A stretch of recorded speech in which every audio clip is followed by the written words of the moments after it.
Wasn't it terrible to go on working when so many people considered you produced your masterpiece with the Velvet Underground? No, I didn't regret any of the things with the Velvet. I mean, what happened, happened.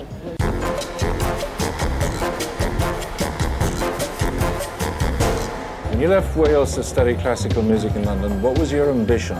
To go to New York and get fame and fortune.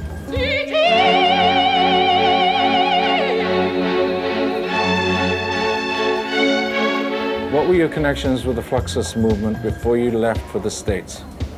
I arranged a festival of Fluxus music in my college before they threw me out of the college. And I think the Fluxus movement had something to do with it. What made you leave Satie for rock and roll? Well, I'd run into Lou Reed, and I was interested in risk-taking, and Lou introduced me to a whole other world of risk-taking. Do you remember the first time you met Lou Reed? Yeah, I do. He was making coffee out of the hot water tap in the sink at the record company. Do you remember when Andy came to see the Velvet Underground at the Café Bazaar? Yes, I remember there was a whole entourage that marched in the middle of the set, and we were about to be fired. And so it was the last time we were playing there. And after we were fired, things brightened up a lot. When you produced the first Stooges album, did you behave like Andy producing the Velvets? I think the Stooges were found out. Yeah, they really didn't need much direction, and it was just a question of pressing the record button and saying thank you very much. What did you think of Andy as a painter? Well, when I first went up to the factory, I found out that it wasn't called a factory for nothing. There were people there working very, very hard all the time. And I had never been able to put together in my own mind what kind of qualities I was looking for in contemporary art, as you'd find in the old masters, which seemed to have a lot of work in them and detail. And with Andy, it was color. It was the varieties, the simplicity of the colors and the way they were very startling and very clear. Why do you think the Velvets became such a cult? Probably because we were talking about very difficult things. There was probably a spirit there that people identified with that really I'm not objective enough to speak about. And also that we could be considered failures because, I mean, we could be considered successful because we were failures. And we lived our failures with great style. Why do you think the Velvets split? I think it probably started when Lou told Andy he didn't want him around anymore.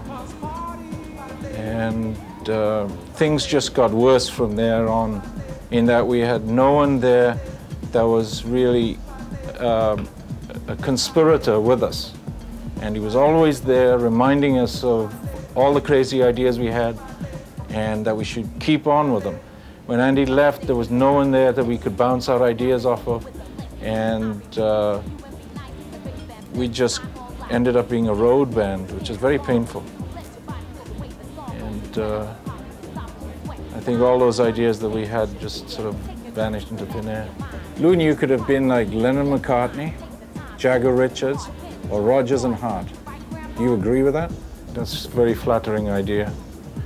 Do you still stay in touch with Sterling Morrison and Mo Tucker? Yes, I see them and speak to them often. Yeah, I enjoy Sterling and Sterling's style of conversation a lot, and I miss it. What are Sterling and Mo doing now? Well, Sterling graduated. He's now Dr. Sterling Morrison. And Maureen has been recording and doing a lot of touring, as you know. And I think Sterling wants to get interested in guitar playing again. He's never given it up, but I mean, it's always there, and I think he wishes that there was somewhere that he could hang his hat on. When did you see Andy for the last time? I think we were discussing, I used to go up and exercise with him in the morning. He had a person that came over and did a one-on-one exercise in the morning.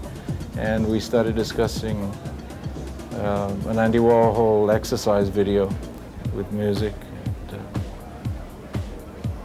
And then I went away on tour. And I heard the bad news when I was in the middle of a tour. When did you see Nico the last? It was in Brussels at a concert.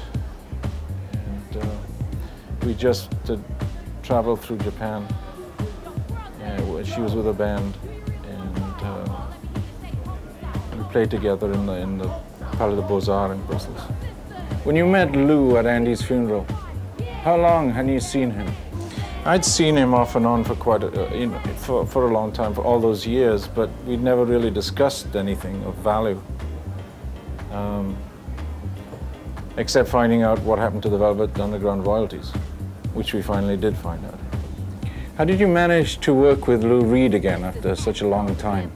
Well, it was very exciting. I mean, we both knew that we had a lot of ground to make up for, and I was really interested in forming that partnership again.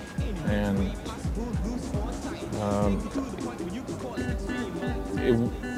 it was very important for me to see if the energy and the aggression was still there, and it was. And that was very exciting and rewarding. And how long did it take you to sum up Andy Warhol in 15 songs? About 10 days. Did you know that about Songs for Drella, Lou said, with John it can work only every 20 years? I didn't know he said that. Did he say that? Isn't it strange that Lou's Berlin and your Paris 1919, your best albums after the Velvet Underground, are not rock and roll albums? Yeah, I love Berlin. I don't know how Lou feels about it, but I admired that piece. Wasn't it terrible to go on working when so many people considered you produced your masterpiece with the Velvet Underground? No, I didn't regret any of the things with the Velvet. I mean, what happened, happened. And whether I knew that we would get together again or not, I don't know. But I think there were so many things that had been left unfinished that if we got the chance, I knew that we'd really take the bull by the horns and do a lot. And I still think we can do a lot. What artist would you like to produce now? Bob Dylan. What would be your next album? It's another collaboration with Brian Eno, and it's a rock and roll collaboration. We used the Neville Brothers rhythm section, and it'll be a very simple rock and roll album. Et pour être sûr de ne rien rater de Inner Tube, abonnez-vous et mettez un pouce bleu.